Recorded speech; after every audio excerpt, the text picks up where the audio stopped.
Muito bem, seja bem-vindo a mais um Comente Bíblia. Hoje nós vamos dar continuidade aqui à leitura de Romanos capítulo 5, meu povo.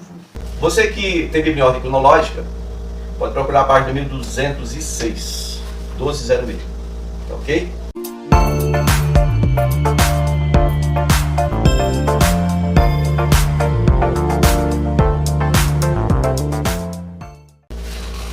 No versículo 12. Bom, então o pecado, quando ele surge como uma escolha ruim. O primeiro casal que foi criado por Deus. A desobediência, né? Então, a desobediência é uma ordem simples, direta e objetiva de Yahvé. O sacrifício de Cristo é a obediência, ele foi obediente, sem pecado. Né? Veja aí segunda carta de Paulo aos Coríntios, capítulo 5, versículo 21, tá? A resposta que o primeiro casal deveria ter dado a Yahvé, né, sacrificar a sua própria vontade em obediência e manter a comunhão, manter essa dependência de Deus, né, a dependência com o Pai, essa resposta que eles não deram, Cristo deu. A morte de Cristo deu essa resposta ao Pai. Foi satisfatório. O sacrifício foi aceito, foi perfeito, foi satisfatório. Então, a morte veio a todos porque todos pecaram.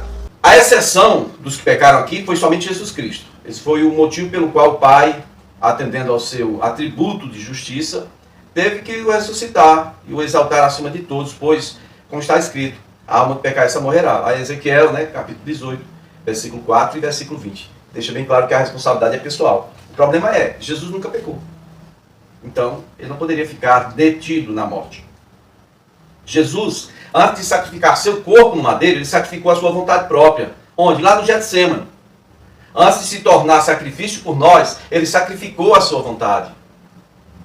Tá? E a entrega do corpo é o que comprova isso, essa verdade, de que ele entregou, ele sacrificou a sua vontade. Quando ele disse 3 vezes, provavelmente com lágrimas, como diz o autor da carta aos Hebreus, 3 vezes, Pai, se for possível, afasta de mim esse cálice. Pai, se for possível, afasta de mim. Pai, se for possível, afasta de mim. Mas nas 3 vezes ele disse, mas não faça a minha vontade, faça a sua. Seja feita a sua vontade. No texto, o pecado é o precursor da morte. Todo lugar onde a morte chegou, o pecado já estava lá. Entende? O pecado é o precursor da morte.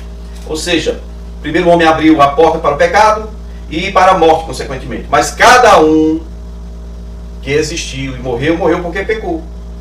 O pecado é como um vírus e há uma enorme diferença entre ter um vírus no seu organismo ou estar com uma virose. Ok? Primeiro, o vírus ele pode ficar incubado sem nunca manifestar a virose em você. Assintomático. Você já ouviu falar desse negócio na época da pandemia? Você ouviu isso? Segundo, o vírus pode manifestar a doença tratável se detectada a tempo. Terceiro, o vírus pode manifestar a doença e evoluir para a morte. Isso tudo que eu falei aí depende de quê?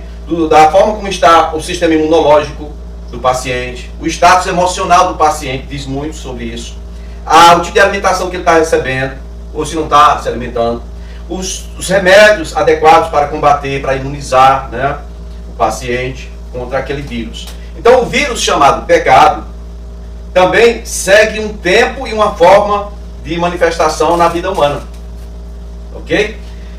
Primeiro, ao nascer, você recebe essa semente humana, a semente do seu pai, semente. Mas o Espírito você recebe de Deus. Como é que você pode receber um Espírito em pecado? De forma alguma. Não. Você nasce como filho de Deus, sem pecado legítimo. Olha, você nasce, você recebe a semente humana e você recebe o Espírito de Deus. Nascemos nessa terra como filho de Deus. Qual é o problema? É que nós nascemos nesse mundo como filho de Deus, mas já com aquele vírusinho na nossa carne, tá bom? Mas quando nós nascemos totalmente inocentes. Não há alguém no mundo, nem no céu, nem no inferno, nem em lugar algum que possa acusar uma criança recém-nascida de pecado. Só basta você ir atrás da definição de pecado. Pecado é transgressão da lei, cometimento de iniquidade. Uma criança não pode fazer isso. Toda criança é inocente, não tem pecado, ok?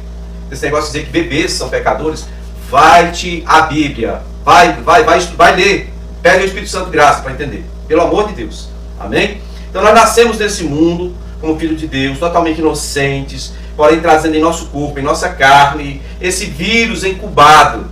Quando é que ele vai se manifestar? Qual é o gatilho que libera a ação desse vírus e começa a contaminar a nossa vida?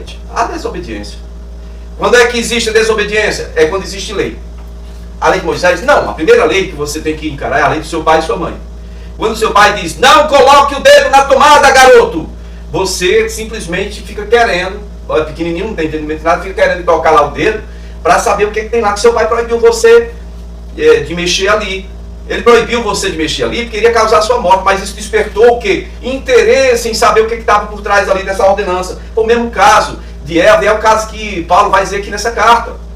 Ele vai dizer que o pecado despertou todo tipo, né, de concupiscência, e aí tomando oportunidade, o pecado gerou a morte, né? Consumado gerou a morte, né? Gera a morte. É o que diz em Tiago, capítulo 1, versículo 14 e 15. A concupiscência gera o pecado, e o pecado consumado gera a morte, que é por causa da desobediência. Então existe a lei dos pais, a lei dos professores, a lei da sociedade, dos relacionamentos sociais, existem leis para tudo quanto é coisa, existem leis de trânsito. A lei de Moisés é só uma entre todas essas leis, tá? Que são impostas a nós para uma boa convivência social. Então, também com relação à ética, né, que a gente tem, tá bom? Eu quero que você depois observe também Romanos 7, do versículo 7 ao 9, e Romanos 6, versículo 16, ok? Ainda em Romanos 5, versículo 13 e 14, o comentário que tem aqui é o seguinte: a morte reinou em um tempo em que não havia lei mosaica. Ela reinou, sim. Se ela não estivesse reinando, Abraão estaria vivo até hoje, né? Ela reinou, sabe? A lei só veio na época de Moisés, muitos séculos depois de Abraão. Então, por causa da lei não escrita, que rege as nossas vidas, a lei interior, em nosso coração, em nossa mente, porque assim, quem foi que colocou em nossas vidas aquele padrão? Isso aqui é certo, isso aqui é errado. Precisa estar escrito em algum canto? Não. Você tem noção de justiça. Foi o próprio Deus que colocou, né? A lei de Deus foi impressa em nosso interior. Aquele senso de justiça, que nos diz o que é certo e o que é errado. É a lei da nossa consciência. A gente começa a quebrar isso aí. Todas as leis que a gente começa a quebrar, isso dá força ao pecado, né? E o pecado, morte, gera morte. Então, uma criança não tem consciência nem discernimento. Logo vive o primeiro período de sua infância sem lei alguma, e, em consequência, ele é inocente, sem pecado. Os comentários de Romanos, capítulo 5, no versículo 15, diz que os efeitos do pecado de Adão pertencem a um único pecado. Os efeitos da obra de Cristo terá efeito para muitos pecadores. O apóstolo não dá a entender que o pecado de Adão seria imputado ou cobrado da raça humana, ou que os homens seriam pessoalmente culpados pelo pecado de Adão. Não, cada um responde pelo seu próprio pecado, sua própria escolha. Fala que o efeito daquele pecado de Adão influencia e chega a dominar a raça humana em condenação. A graça, no entanto, trouxe justificação pessoal a cada indivíduo que crê em Jesus Cristo. Ok? Então, a possibilidade que você, escolhendo seguir a Cristo, você tenha vida e vida abundante. Primeiro e segundo Adão aqui.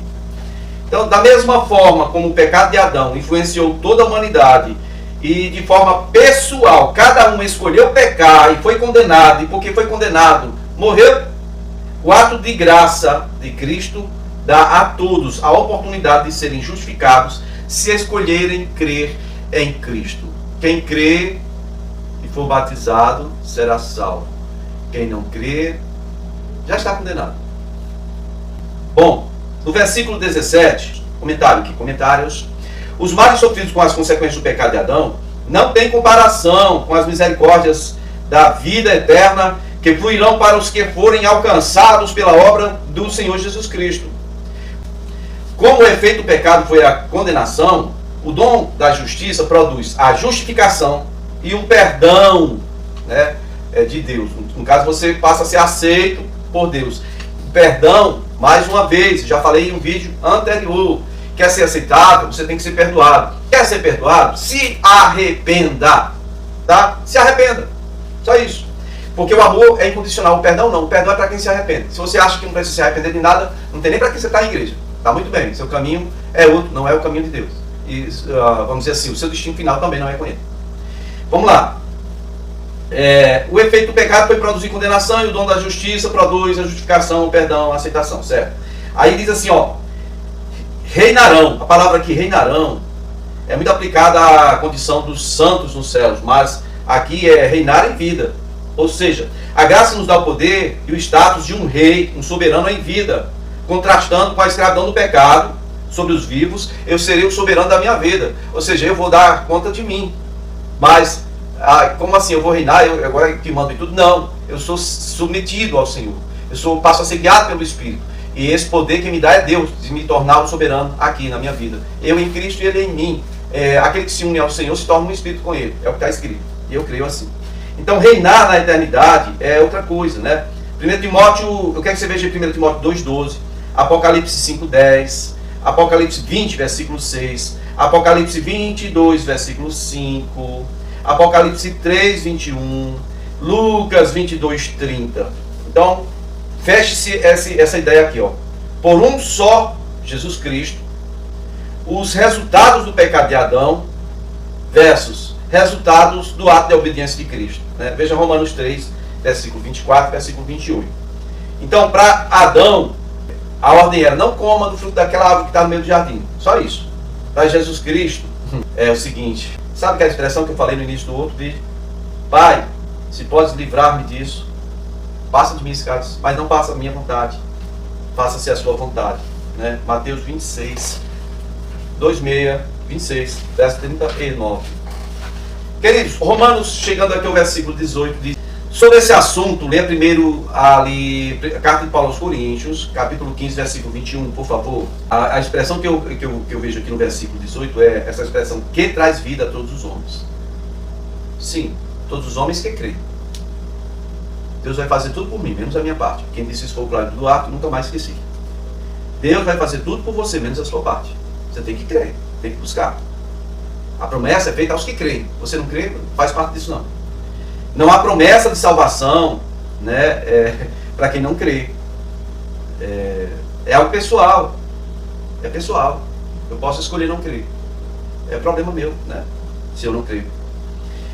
Veja, por favor, Evangelho de João, capítulo 3, do versículo 18 e o versículo 36. João 5, 24 também. Veja também Evangelho de Marcos, capítulo 16, versículo 16. Veja Atos, capítulo 10, versículo 43. Atos 13, 38 e 39. Veja Romanos 10, versículos 9, 10 e 11. Tá? Chegando agora ao versículo 19 de Romanos 5. Muitos serão feitos justos. Serão feitos, né, se tornarão no instalatriz. Serão feitos da ideia de um trabalhar contínuo, de um período de santificação. Serão feitos justos, serão justificados. Não tem relação com a mudança de caráter de alguém, mas refere-se à aceitação de uma pessoa diante de Deus. Aqui a justificação é o primeiro estágio da salvação. Você é justificado. Depois você passa o segundo estágio, que é a santificação. Então, nós veremos nos capítulos 6, 7 e 8 aí a seguir, né? Nós estamos no 5. Então nós estamos tratando de justificação. Iremos tratar de santificação. E o terceiro estágio que nós iremos ver que é a glorificação, né? Nós vamos ver do capítulo 6 ao 8, o terceiro estágio da salvação, que é o estágio final, onde esse corpo é transformado em outro corpo. Ok? Versículo 20 de Romanos 5 diz: então a lei, ela tornou os homens mais conscientes da sua própria pecaminosidade e da sua incapacidade de estar de acordo com o parâmetro perfeito de Deus, né, para que sejamos aceitáveis, tá bom?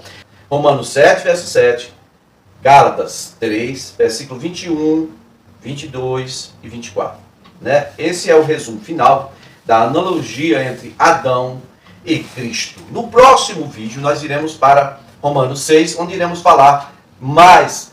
Os assuntos lá serão voltados mais para o segundo estágio da salvação, como eu falei há pouco tempo, que é a santificação. Okay? O período mais difícil é o período no qual nós decorremos a nossa vida toda, que, né, se Cristo não voltar, nós iremos ficar nessa fase até que Cristo volte, porque a glorificação, a transformação desse corpo para um outro corpo, só vai acontecer na vinda de Cristo, quando ele vier buscar a igreja. Ok? Obrigado por permanecer comigo até aqui. Que